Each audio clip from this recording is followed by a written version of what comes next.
Hello, this is Peter Campbell. I'm talking to you from China, XJTLU in China, which is where I work. I'm an EAP lecturer here, and I'd like to talk about a very effective way to improve students' writing in terms of accuracy. Okay, so I'm going to talk about using corpora to explore functional language.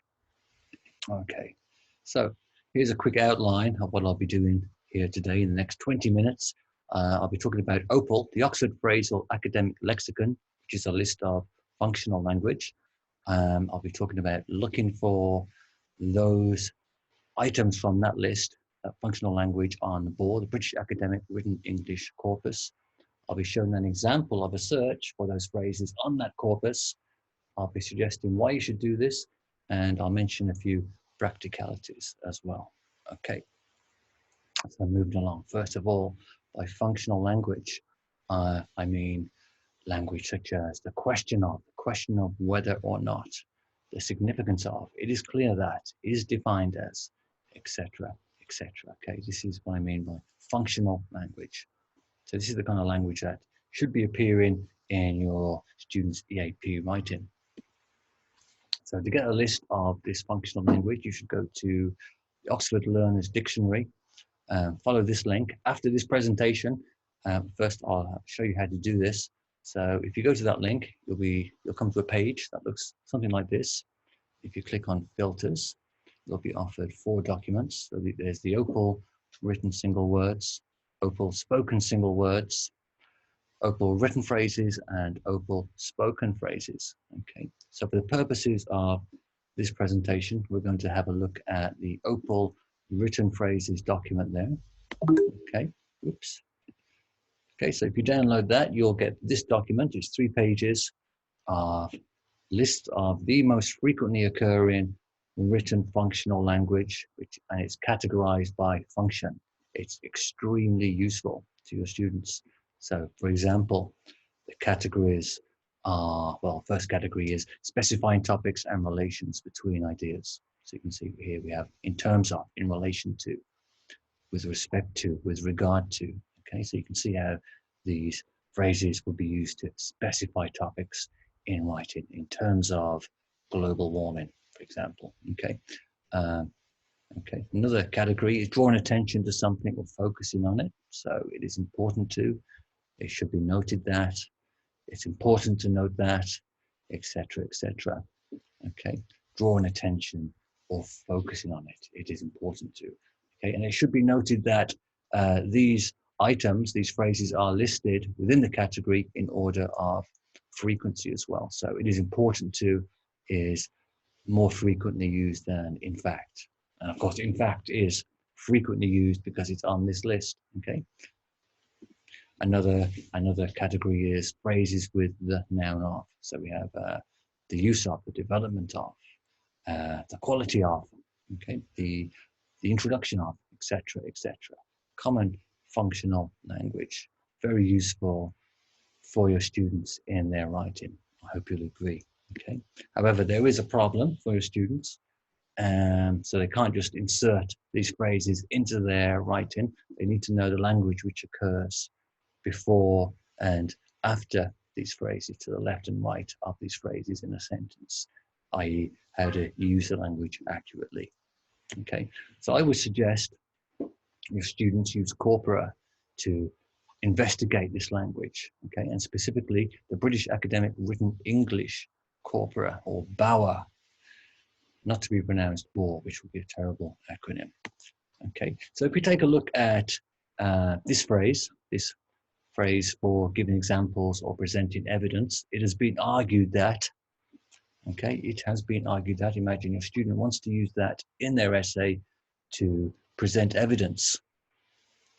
Okay, or give example, can it be used to give example? It's certainly used for presenting evidence. Okay, so I would suggest you go to Lexical Tutor Concordance, not now, of course, after this presentation. So let's take a quick look now. I'll take us over there. Here we go. So if you follow that link, you'll be brought to this web page, and you would click on Concordance.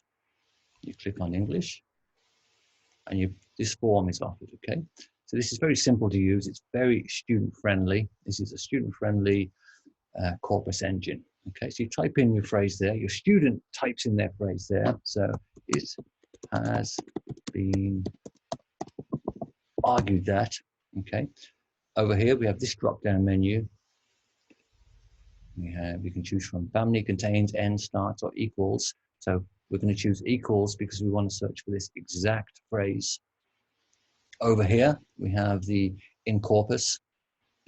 This is a list, a drop-down menu of various corpora. Okay, so there's COPA down there, Disney scripts, okay, law reports, etc., etc.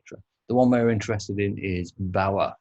Okay, this is 8 million words of British academic written English. Okay, so we click on that, and then we simply click on Get Concordance. Okay, so this brings up a list of sentences containing that phrase. It has been argued that. Okay, and over here we have the various academic subjects where the phrase has been found. So this is coming from academic texts. Okay, so what your students need to do in order to investigate this phrase, to learn how to use it, is to sort it alphabetically, and you can do that by using this drop-down menu here. So we have sorted. I'm going to sort it one word to the left, first of all. So what happens one word to the left of this phrase? Click on Get Concordance, right? And so first of all, punctuation appears, and then alphabetically sorted words. Okay, and we read down the page. We're not interested in reading across.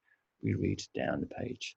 Okay, so first of all, we can see citations appearing, which is not surprising, given that this phrase is used for presenting evidence. And evidence in academic writing is often from other sources, so citations would be occurring. Very useful for your students to know that, okay? And they can click on these sentences, and we'll look at this in a minute, then click on the sentence and see how the citation works with this phrase as well. Okay, so going down the page, we have in addition, although, and, okay? So in addition, although, and is collocating with this phrase to the left. Again, going down, there's another conjunction, but, for contrast. Going down the page, moreover, signal word for addition, is it? Going down the page, therefore is occurring to the left of this phrase. Therefore, it has been argued that, whilst it has been argued that. Okay. And of course, while your students are doing this, they would be taking notes. So they're writing down, in addition, although, and it has been argued that. Okay. Let's go 2 words. You can go 1 word to the left, 2 words and 3 words to the left. You can go deeper into the sentence. Very often you would miss something by only going 1 word. So 2 words to the left now. And we'll see what else is there. So there's more citations appearing. Going down the page. Okay. So we have in addition, in contrast, which we didn't notice, or I didn't notice initially. Okay, so again, taking notes, in addition, in contrast, it has been argued that. Okay, more citations there. Okay, down the page. And then you might go 3 words to the left, even deeper, in case you've missed anything with that 1, 2 word to the left. Okay, go down the page. Okay, so on the other hand, well, that's interesting. On the other hand, it has been argued that so phrases occurring with other phrases is very useful for your students. You can imagine how this would develop their written language. Okay. On the other hand, it has been argued that, and again, they're taking notes while they do this. Okay. All right. So just a quick reminder there. So you should be aware of the concept of not collocation, but colligation as well. So for example, just click on, take us back to 1 word to the left there. So in addition and although are collocating with this phrase. Okay. If we go to the right, 1 word to the right, what happens on the right? Let's take a look. Okay, so colligation is the occurrence of grammar, certain grammar, so classes of words, nouns, adjectives, prepositions, and verbs after phrases. So by noticing colligation as well as collocation, your students can produce highly accurate writing. So for example, we have, it has been argued that China, it has been argued that children. So we have, it has been argued that noun is a feature of colligation occurring to the right of this phrase. Okay, so going down the page, I see here due to. Okay, so it has been argued that due to. So we have a phrase due to the fragile nature. Okay, so due to the noun is occurring to the right, taking notes. Such a deviance. Again, it's been argued that the agents of the. So this is one of these the noun of noun phrases. Okay, if which is occurring to the right of, it has been argued that. Again, I hope you can see how this might produce highly accurate writing. Going down the page, it's been argued that there are, this shift, to achieve. So it has been argued that to achieve, it has been argued that to verb is colligation appearing to the right of this phrase. Okay, so again, we can go deeper to the right, 2 words, in case we've missed anything obvious with that 1 word to the right search. Going down the page, there are, in case you missed there are initially, you wouldn't know, there's by constructing. So we have, it has been argued that by verb ing. Okay, and there is some debate about how to describe this language if you read Susan Hunson. So I've been suggesting my students use by verb ing or by adj, by or adj for adjectives, right? How to describe the language as well. So students would perhaps develop their own system of describing the language. These cultures, so these noun might be useful. In order for, okay, so it has been argued that in order for, so this phrase in order for is collocating with this phrase. It has been argued that, so you can imagine how accurate your students' writing would be if they're putting these phrases together, these chunks of language. Okay, so that's 2 words, 3 words, why not? Very quickly. I'll go down the page.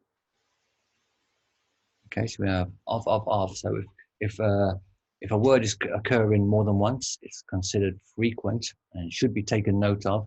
So we have the agents of, the development of. So it's these noun of noun phrases occurring with, it has been argued that. And as the Opal list tells us, noun of noun phrases are very common. Okay, going down the page. Okay, so that's quite a lot of language we picked up there. Imagine if you were a student who wanted to use this phrase, and they can also click on the phrase and see the sentence, see the phrase in more context in a sentence. So here we have, it has been argued that. They might note that it starts a sentence, it initiates a sentence, it's occurring with, for example. Okay, it's this signal language, so we know it has been argued that is used to present examples and evidence, and it is occurring with, for example. We also have this citation at the end of this sentence.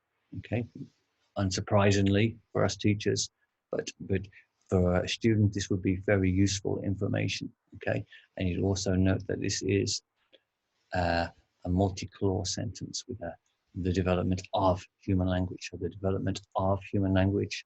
The noun of noun phrase is occurring in this multi-clause sentence here. Very useful for your students to know that.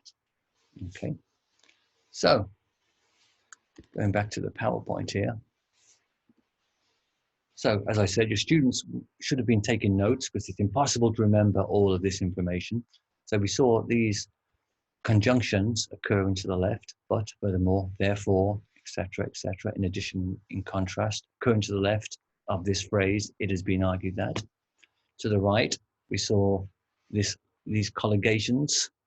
So we have to verb, such a noun is adjective, there is, there are, by verb ing, in order for, due to, and the noun of noun. Okay, so it has been argued that by verb ing.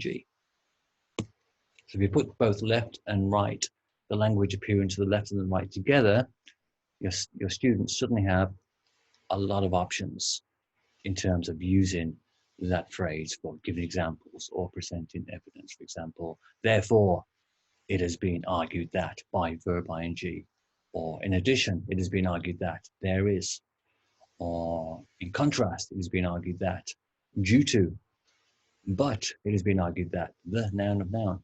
Okay, so you can imagine the next stage would be production, and you can imagine your students producing highly accurate writing, and they do produce highly accurate writing if they use concordance with the Opal list extensively. So for example, here is a sentence or part of a sentence from a first draft essay.